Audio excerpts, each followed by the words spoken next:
아, 아, 여러분 반갑습니다. 날씨도 추운데, 아유, 나오시느라 고생하셨습니다. 자, 잠시 기도하겠습니다.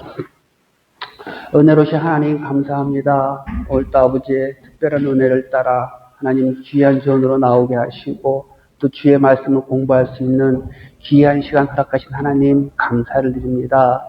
하나님 참으로 저희들이 육신은 피곤하고 날씨는 춥고 여러 가지 불편한 가운데 있지만 오직 우리 주님을 사모하는 마음으로 또 이렇듯 걸음하였습니다. 하나님 저희들의 마음을 기쁘게 받아 주옵시고 성령께서 시간을 충만케 하셔서 주의 진리를 깨닫는데 부족함이 없는 시간이 될 수 있도록 은총을 베풀어 주시옵소서. 감사드렸고 우리 주 예수 그리스도 이름으로 기도드립니다. 아멘. 자, 여러분 반갑습니다. 자, 우리가 지금 성경 공부를 좀 계속 한 3년을 지금 하고 있습니다. 3년을 하고 있는데 여러분의 참 은혜 가운데, 하나님의 은혜 가운데, 여러분의 열심 가운데 참 부족한 제가 어떻게 여기까지 왔는지 모르겠습니다. 자, 우리가 지금 지난주까지 스데반의 설교에 대해서 공부를 했습니다. 스데반의 설교를 이렇게 심도 깊게 우리가 현재 해본 적이 있나 싶을 정도로 아주 오랜 기간을 통해서 스데반에 대해서 우리가 쭉 알아보는 시간을 가졌습니다. 잠깐 요약을 해드리면 어차피 여러분들이 들어도 바로바로 까먹는 분들이니까 잠깐 요약을 해드리면 스데반의 설교를 봤더니 8명의 인물로 나타나더라. 그러면서 이 8분의 조상들의 얘기를 통해서 스데반은 그 청중들에게, 유대인들에게 하나님의 약속과 하나님의 놀라우신 역사를 설명해 주었고, 그리고 무엇보다도 이들이 불순종을 하였다. 이들의 조상들이 이러한 하나님의 은혜와 역사 가운데서도 그들의 역사를 살펴보면 쭉 보니까 불순종의 역사였다. 순종하지 아니하였더라. 그리고 지금 보니까 그 불순종의 역사가 그대로 나타나서 너희들 또한 순종하지 아니하였다. 그래서 하나님께서 쭉 얘기하셨던 선지자들 보내서 의인을 보내주겠다고 얘기를 하셨는데 그 의인들에 대해서 쭉 불순종을 하였고, 그리고 결국은 너희들은 어찌하였다? 그 의인을 죽였다. 라는 것까지 이제 스데반이 쭉 설교를 했어요. 그 의인을 죽였다는 대목에서 유대인들은 견디질 못하고 분노를 하게 되죠. 분노를 하게 되고, 그리고 이제 결국 무슨 얘기까지 나오냐면 스데반이 이 성막과 성전에 관한 얘기. 그 성막은 하나님께서 모세를 통하여 만들라고 지시를 하였고, 성전은 솔로몬이 지었다. 솔로몬이 지었다. 그러나 그렇다고 해서 우리가 생각할 때 성전은 우리들 마음의 인간의 생각대로 인간들이 막 지었다. 이거는 아니에요. 근데 이 스데반의 설교에서 성전을 어떻게 생각을 하고 있고 성전에 관한 어떠한 그 교훈을 주는가, 그 관점에서 해석을 해야 되고요. 물론 성전은 다윗이 그때 그 성막이 어디에 있었냐면 블레셋 근방에 방치되어 있었거든요. 레위 자손의 집에. 그러니까 다윗이 통일을 하고 난 다음에 나는 이렇게 궁 안에서 편하게 잘 지내고 있는데 우리 하나님은 저는 저렇게 초라하게 왜 떨고 있으니 한테 모셔와야겠다. 하나님이 저를 짓겠다. 성전을 짓겠다. 그 마음을 주셨고 하나님한테 요구를 하고 제가 성전을 짓겠습니다. 그러니까 하나님께서 어떻게 하십니까? 아니다. 너는 안 돼. 아들에게 지어라. 그래서 성전을 하나님께서 허락하시. 그 마음은 이런 마음이셨던 것 같아요. 가만히 생각하면 우리 아이들이 한 10살 정도 된 아이가, 한 7살, 10살 정도 된 아이가 아빠 생일이 됐어요. 아빠 생일이 되니까 자기가 가장 좋아하는 꽃갈 과자를 아빠한테 선물로 주는 거예요. 아빠, 내가 이 꽃갈 과자를 내 용돈을 가지고 사가지고 아빠한테 주는 거야. 아빠 생일 축하해 하고 줘요. 그러면 아빠가 그 마음을 바라볼 때, 그 아이를 바라볼 때 어쩌겠어요. 그 돈 누구 돈 가지고 산 거예요. 아빠 돈 가지고 산 거야, 아빠 돈 가지고. 그래서 근데 아이 딴에는 아주 생색을 내면서 아빠 내가 아빠 주려고 내 돈 가지고 샀어. 내 거야. 내 거 주고 산 거야. 그러면 아빠의 마음은 내 거 다 내 건데 어차피 다 내 건데 내가 준 것 가지고 산 건데, 그러면서 또 그 마음은 어떡합니까? 흡족하잖아요. 아유, 사랑스러운 것, 아이 예쁜 것, 이 아빠를 사랑하는 마음으로 자기가 가장 좋아하는 것을 주는구나. 그 마음이 보여. 그 마음을 하나님이 그러셨을 것 같아요. 하나님이 다윗을 보는 마음, 솔로몬을 보는 마음. 이게 이 세상 천지가 내 건데, 이 세상 천지가 내 건데, 니들이 그거 하나 지어준다고 하는데 내가 뭐가 있겠니? 내가 무슨 뭐가 있겠니? 그런데, 아, 예쁘다, 얘들아. 아, 예쁘다, 얘들아. 뭐 이런 마음이었을 것 같아요. 그런데, 스데반의 설교의 중점은 뭐였냐면, 그런 마음으로 성전을 지어놓고, 왜 그 하나님의 성전을 가둬버리냐는 거예요. 너희들은 성전에 하나님을 가둬버린 죄를 범했다. 성전을 우상화해서 우상을 만들어버렸다. 그 죄를 솔로몬이 지적을 한 거죠.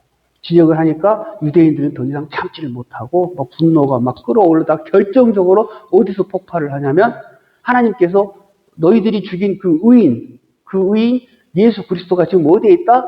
하늘에 있다. 하늘에 있는데 살아서 멀쩡히 하늘에 있는데 그냥 있는 게 아니고 하나님 우편에 계시더라. 우편에 서 있다. 서서 날 보고 있다. 그 말 하는 순간 유대인들이 더 이상 참지 못하고 하나님 모독죄로 스데반을 돌로 쳐 죽입니다.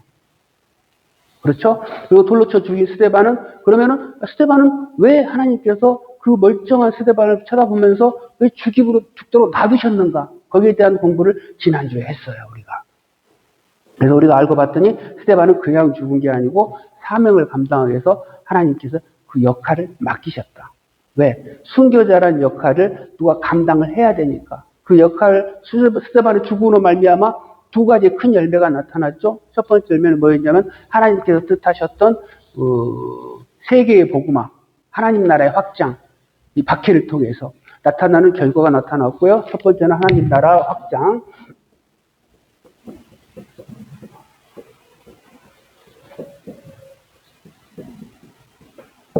하나님의 복음이 유대 땅에만 모이기를 하나님은 바라지 않으셨죠. 온 세계에 퍼져서 하나님께서 정하신 자들이 전부 구원받기를 하나님께서 원하셨습니다. 그 역할을 해줄 사람이 스데반이었다는 사람. 그리고 두 번째 뭡니까? 이 역할을 감당할 선지자를 또 세워야 되는데, 사도를 세워야 되는데, 점찍어 둔 인물이 있어요. 그 인물을 세워야 된단 말이에요. 그래서 사울의 회심을 위한 그 전초로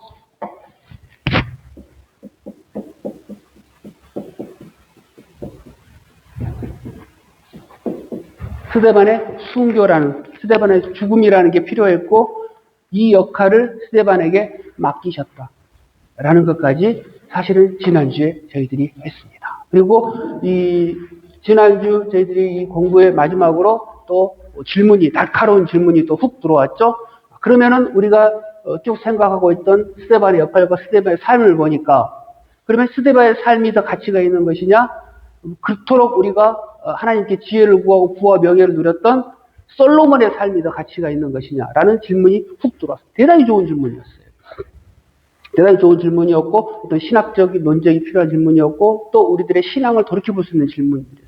지금 기존에 있는 많은 교회들과 기존의 많은 기독교인들, 하나님을 믿는 사람들은 주로 누구의 삶을, 누구의 가치를, 목표를 두고 살아왔냐면 솔로몬이었단 말이에요. 솔로몬에게 하나님께서 지혜를 주시고 부와 명예를 주시고 그래서 솔로몬이 이 땅에서 그 많은 부를 가지고 살았던 그 모습을 사람들은 좋아하고 그러한 삶을 살고 싶어 했어요. 근데 우리가 공부를 통해서 보니까 그 솔로몬의 그 끝은 결과는 뭐였냐면 타락과 그렇죠? 타락하고 그 타락으로 말미암아 하나님의 마음을 아프게 하고 또 우상을 들여와서 하나님을 배반한 그런 삶이 물론 회개는 했지만 그런 삶이었다는 거예요. 그런 모습을 볼 때 사실 우리가 회개한 그건 제쳐두고 타락한 건 제쳐두고 그냥 이 땅에서 잘 먹고 잘 산 것 이것만 바라보고 그 가치를 두고 나도 저런 삶을 살고 싶다. 저런 신앙생활 하고 싶다. 하나님께 인천번제를 드리고 그리고 하나님께 지혜를 구해야지. 이러한 거였는데 스데반을 공부하고 나니까 그럼 정말 하나님 앞에 누가 더 가치 있는 삶인가? 가치 있는 인생인가? 우리의 신앙의 목표는 누가 해야 되는가? 이러한 질문을 각자에게 해볼 수 있는 귀한 질문이 들어왔어요. 여러분들은 어떠십니까? 여러분들은 어떠한 삶을 더 가치를 두고 신앙을 두고 살아가고 싶으세요? 솔로몬입니까? 스데반입니까? 여러분들은? 공부하기 전에 예전에는 솔로몬인 줄 알았죠. 근데 이제 스데반에도 공부하고 나니까 정말 스데반이 정말 하나님 앞에 가치 있는 인생이구나. 비록 이 땅에서는 아주 짧게 살다가 갔지만 정말 성령으로 충만한 가운데 말씀을 전하다가 순교하고 성령 충만한 가운데 주님 만나러 갔잖아요. 그만큼 영광의 삶이었겠어요. 그만큼 하나님께서 그럼 멸류관이 어디 있겠어요. 그 삶을 성령으로 살나간다. 이러한 우리가 하나님의 말씀을 공부함으로 말미암아 정말 하나님 나라에서 우리가 더 추구해야 될 가치, 하나님 나라에서 우리가 나아가야 할 방향, 다시 한번 더 돌이켜보고 그 방향 함께갈 수 있는 아주 그런 시간들이 되었으면 좋겠습니다. 그리고 되고 있는 것 같아서 제가 너무 기분이 좋습니다. 이러한 질문이 들을 때마다 저는 너무 기분이 좋고요.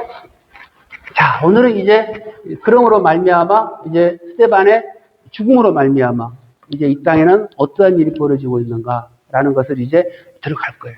자, 성경을 한번 펴주시겠습니까? 사도행전 오늘은 8장입니다.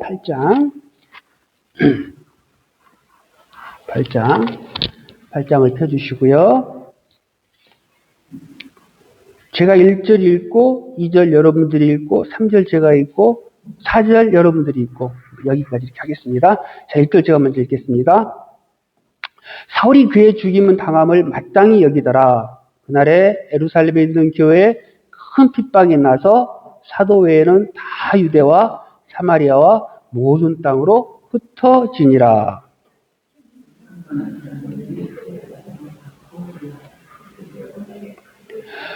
사울이 교회를 잔멸할세 각 집에 들어가 남녀를 끌어다가 옥에 넘기니라.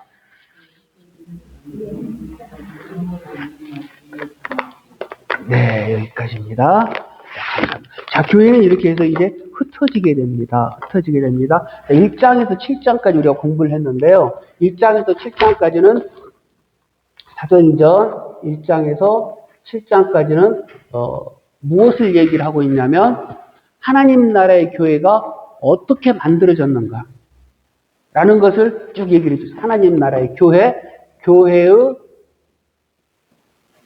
형성, 교회가 어떻게 만들어졌는가, 교회가 무엇으로 만들어졌는가, 교회 공동체는 어떠한 의미인가 라는 것을 1장부터 7장까지 설명을 해줍니다. 그리고 이어지는 7장부터 12장까지는 이 교회가 1장부터 10장은 예루살렘에 머물러 있었는데 이 예루살렘에서 어떻게 이제 외부로 나아가는가, 사마리아와 이방 땅끝까지, 그리고 하나님의 선교의 방법이 무엇인가, 하나님께서는 1장부터 10장까지 교회를 만드셨는데 이 교회를 어떻게 선교를 하는가, 어떠한 방법으로 선교를 하는가 설명해 주는 게 이 12장까지입니다. 그리고 13장부터 28장까지는 이제는 사도 바울이라는 사람이 나타나서 사도 바울의 선교하는 모습, 그리고 쉽게 말해서 이 교회 선교의 방법이 어떻게 성령의 열매를 맺어가는가 라는 것을 설명해주고 보여줍니다.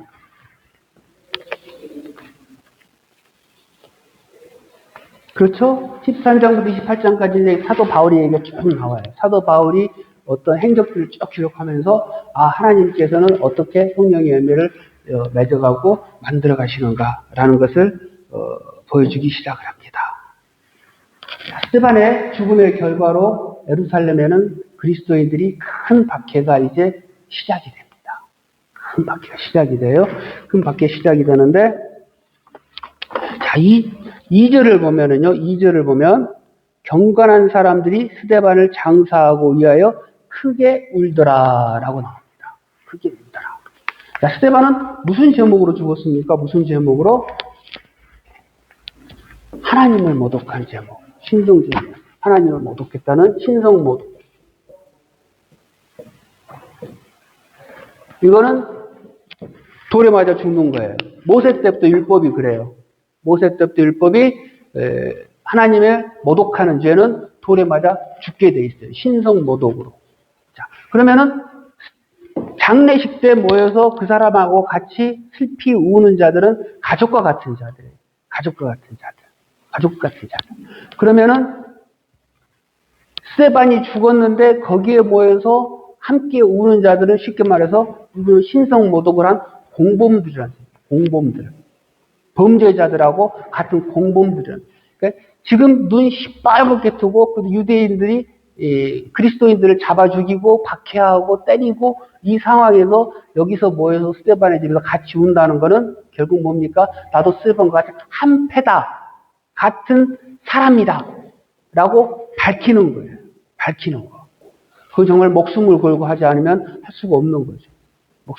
우리가 그냥 생각할 때 장로식 가서 그냥 참석해서 그냥 부조하고 그냥 아이고 안 됐습니다 하는 정도가 아니고 이 사람의 제목은 하나님을 모독한 죄였고 그걸로 맞아 돌 맞아 죽은 자들인데 거기에 가서 같이 한꺼번에 같이 모여 앉아서 그냥 있는 것도 아니고 슬피 울고 함께 고통을 나눴다는 거는 나는 같은 공범들입니다 라고 자수하는 것과 똑같은 거예요. 정말 대단한 믿음의 현장이죠. 믿음의 모습이죠. 예전에 이러한 모습을 보이신 분들이 있죠. 이러한 모습을 보이신 분들이 니고데모 기억나시죠? 니고데모 예수님한테 하나님 나라를 어떻게 들어가야 됩니까? 라고 물어봤던 그 니고데모.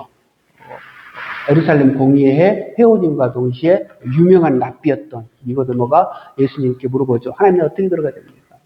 예수님께서 거듭나야 됩니다.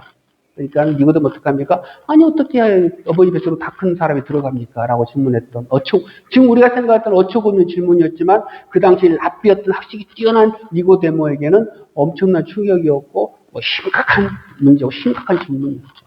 그 니고데모가 나중에 회심을 해서 예수님을 돕게 되죠. 돕게 되고 예수님이 돌아가셨을 때 시체를 거둔 사람이 있죠. 시체를 거둔 사람. 누가 시체를 거뒀습니까? 시체를 걷어서 자기의 묻힐 무덤에다가 예수님을 안장한 사람, 부자인 사람, 요셉이라는 사람,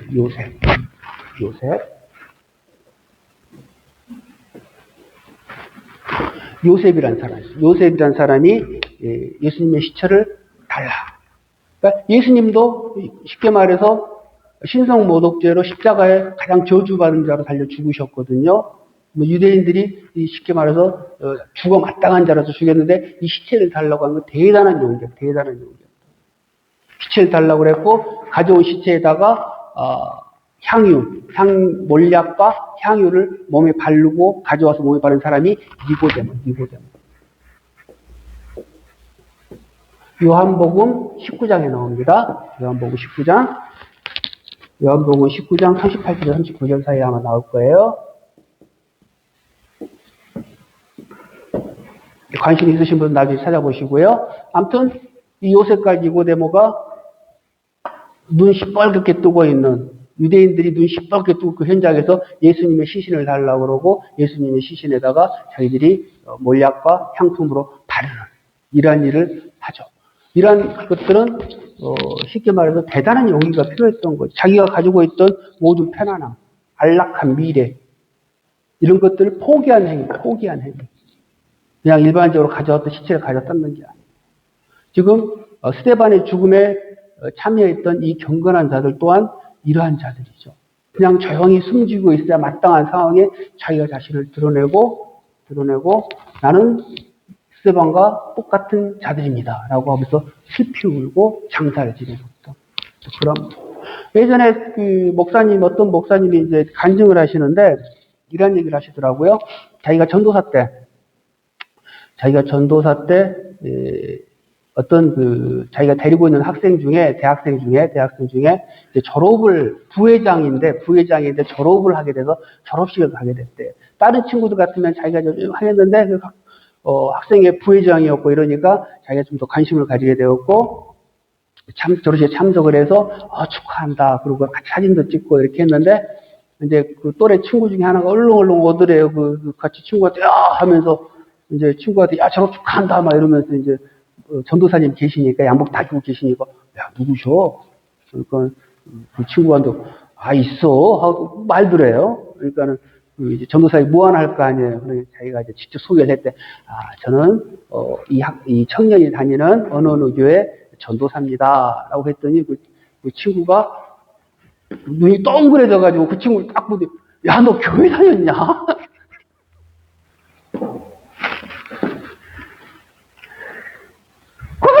꿈에도 모르는 거예요. 대학교 4년 다닌 동안 교회 다녔더니 한마디도 안 하고 그의 삶도 크리스찬하고 전혀 상관없는 삶을 그냥 산 거예요. 주일날 교회만 가서 그런 친구가 학생회 부회장을 하고. 깜짝 놀랐어요. 그러니까, 우리들이 크리스찬이라고 하면서 밖에 나가서는 조용히 계신 분들 많아요. 꼭 담고. 괜히 부담스러우니까. 내가 하나님 믿는다 그러면 괜히 또 나중에 손해를 봐야 될 것 같고, 꼭 담고 그냥 아닌 척 하고. 성경은 뭐라고 얘기합니까?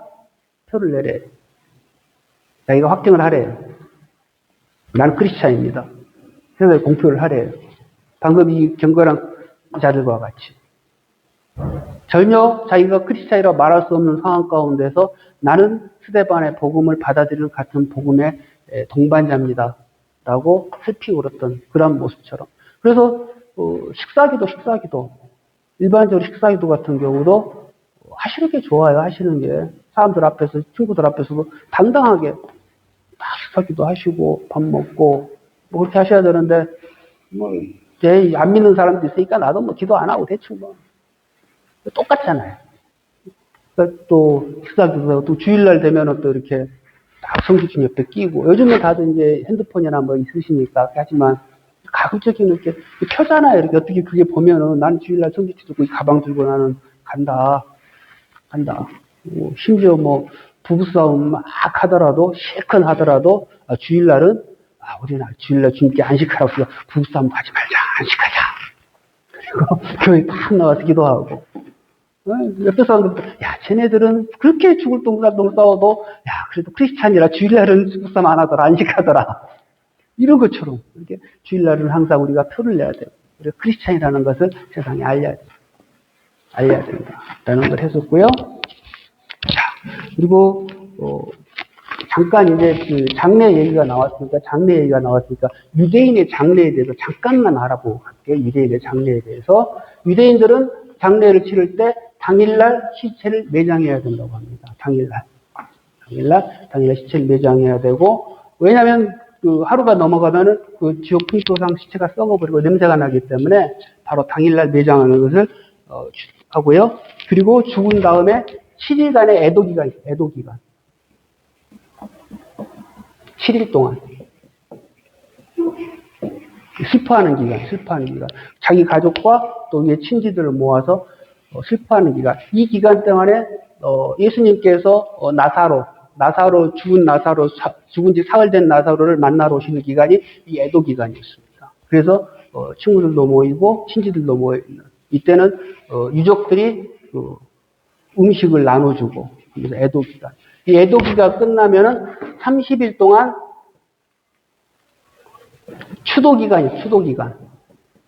이건 가족들만 해요.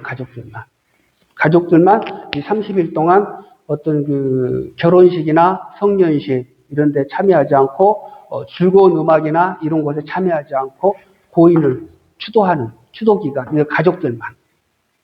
30일 동안 이렇게 하게 되고요. 이럴 때는 수염도 안 깎고 머리도 자르지 않고 이 추도 기간이 있다고 그래요. 그리고 아들하고 딸은 1년 동안 2차 장례 기간이라고 그래가지고 옛날에 우리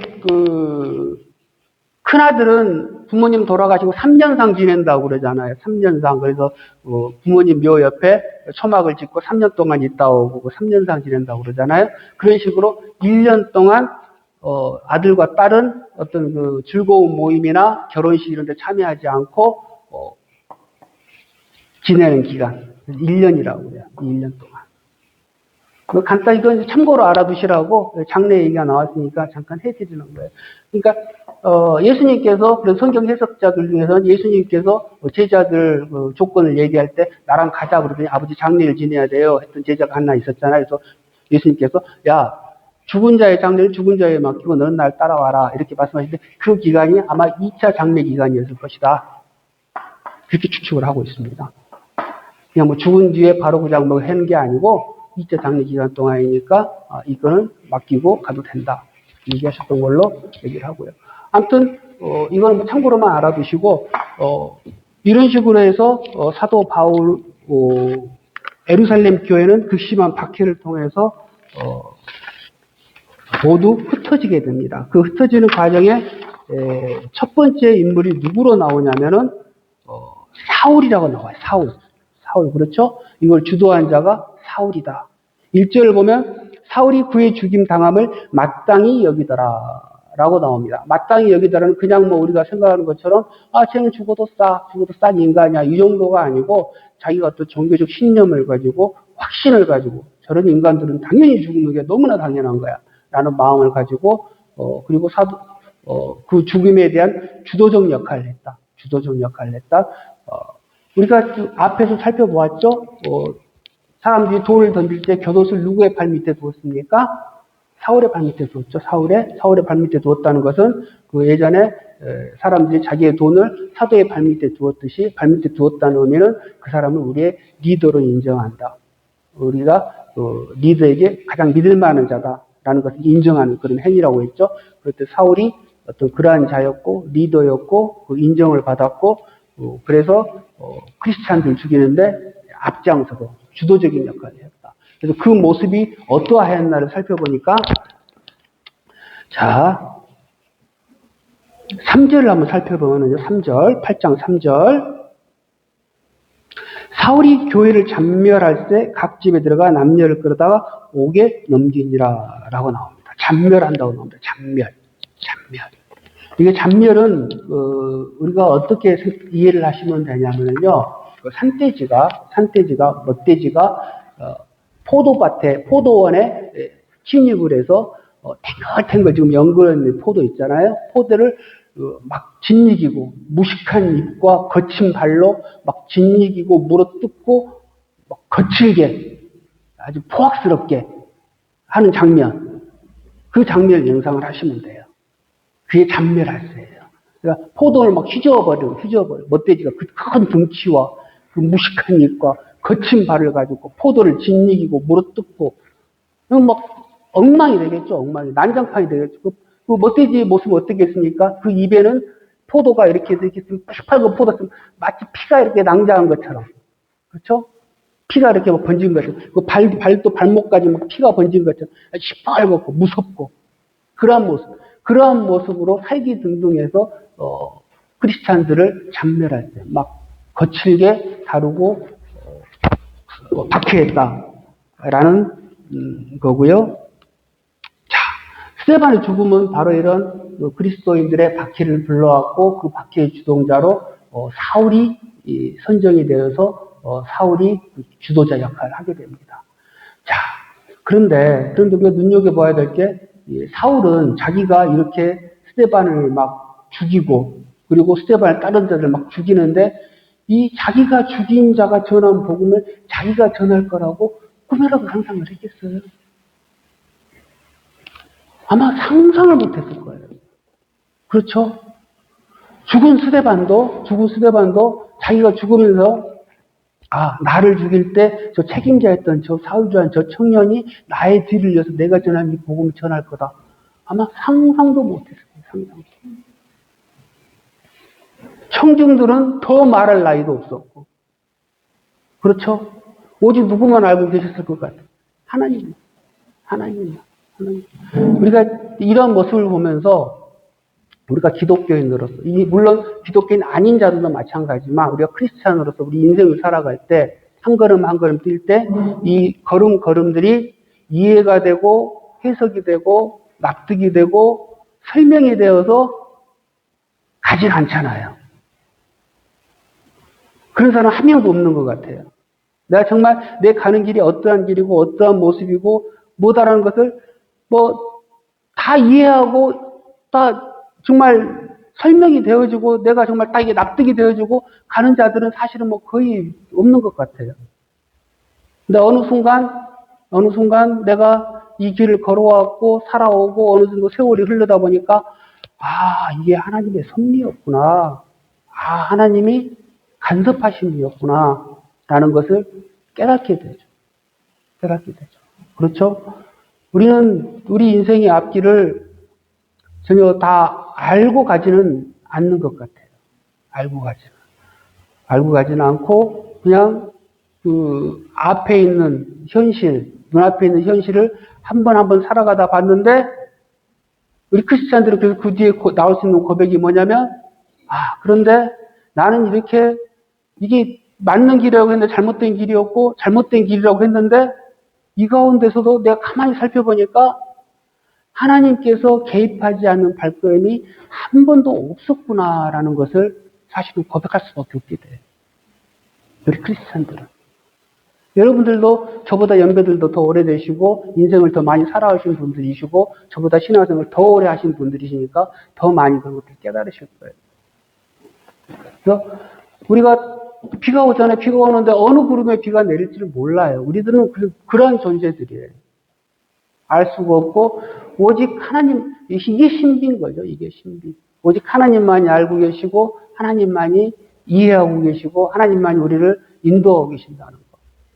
그래서 우리의 신앙의 시작은 참으로 나는 알지 못한 자고 나는 연약한 자고 깨닫지 못한 자고 그러니까 나는 하나님을 의지할 수밖에 없는 자라는 사실을 고백하는 것부터 우리의 신앙은 시작이 되는 것 같아요. 근데 많은 사람들은 그냥 내가 이걸 할 수 있고 내가 이해를 할 수가 있고 이해가 되어지고 해석이 되어지고 설명이 되어지고 이러한 길로만 가려고 해요. 그리고 그렇지 않으면 하나님은 원망하죠. 나에게 왜? 왜 지금 나에게? 그러나 우리가 가만히 보면 우리는 알 수가 없어요. 어떻게 알았겠어요? 사도 바울이 자기 죽이면서 내가 죽인 이자가 전한 복음을 내가 목숨을 걸고 전하게 될 줄 어떻게 알았겠어요? 응?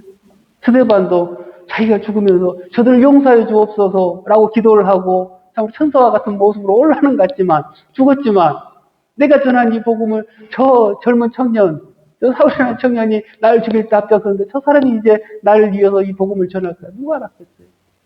아무도 알지 못했단 말이에요. 그게 우리의 인생인 것 같습니다. 자, 우리는 그래서 하나님을 전적으로 의지할 수밖에 없는 것이고 하나님을 우리는 알면 알수록 겸손할 수밖에 없는 것 같습니다. 겸손할 수밖에 없고요.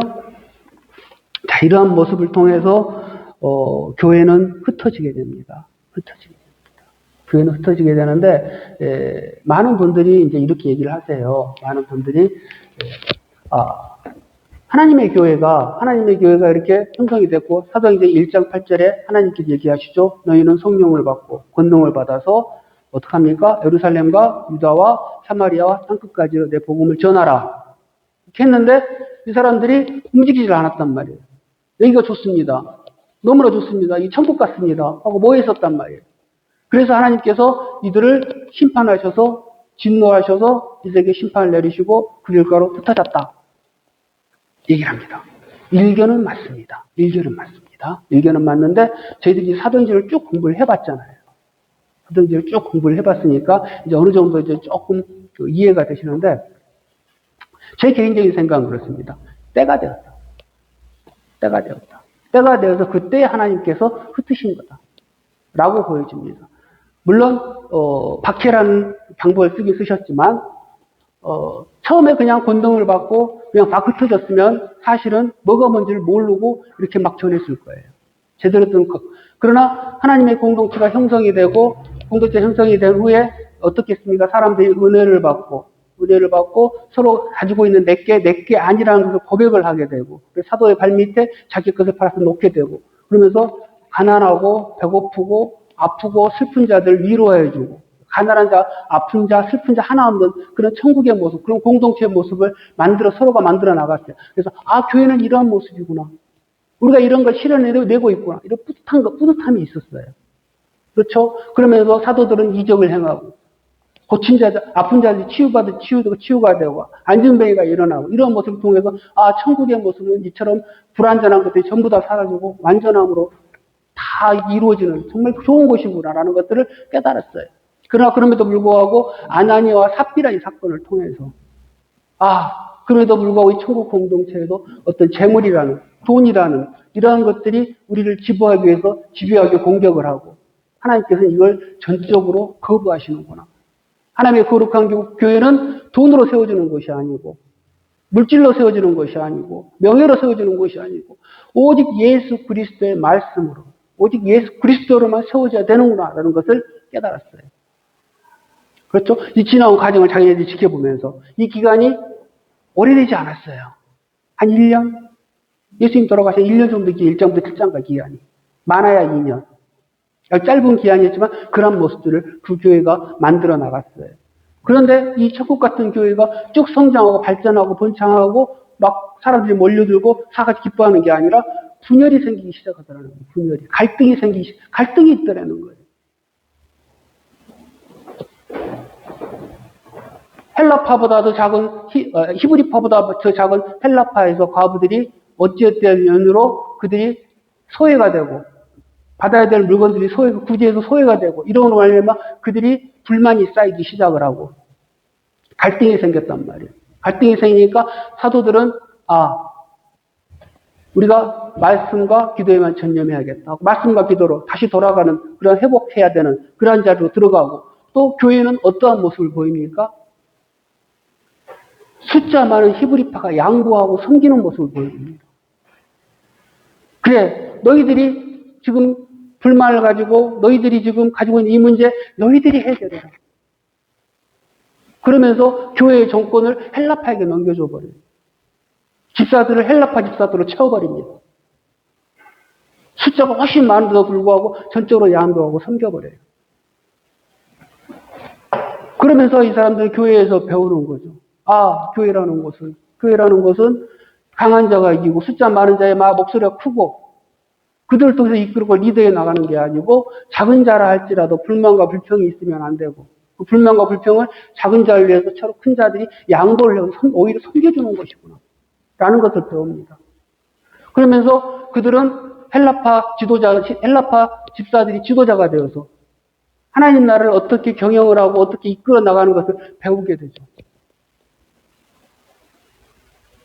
서로 봉사하고 사귀고 섬기고 서로 사랑으로 하나 되는 교제되는 이러한 것들이 차곡차곡 이제 쌓여져 나갔을 때가 되어서 물이 익으니까 하나님께서 이 스데반의 박해를 통해서 흩으시는 그 결과가 어떻게 됩니까? 이제 이 섬겼던 이 헬라파 물론 히브리파 헬라파 다 흩어졌지만 주로 주도적인 이 헬라파 사람들이 집사들이 흩어지면서 그 배웠던 것들 각 지역에서 그대로 재현해냅니다. 재현해낸 그 대표적인 교회가 어디 교회라고 그랬습니까? 안디옥 교회. 그래서 안디옥 교회에서 드디어 그리스도인이라는 말이 나타나게 되죠. 안디옥 교회. 그러면서 교회는 어떻게 하니까 점점 완성이 되어가는 거예요. 완성이. 교회는 처음에 어떠한 교회였어요? 모이는 교회였어요. 모이는 교회. 매번 모여서 하나님 말씀을 배우고 성찬을 하고 기쁨을 나누고 사랑의 교제를 나누고 모이는 교회였어요. 모이는 교회.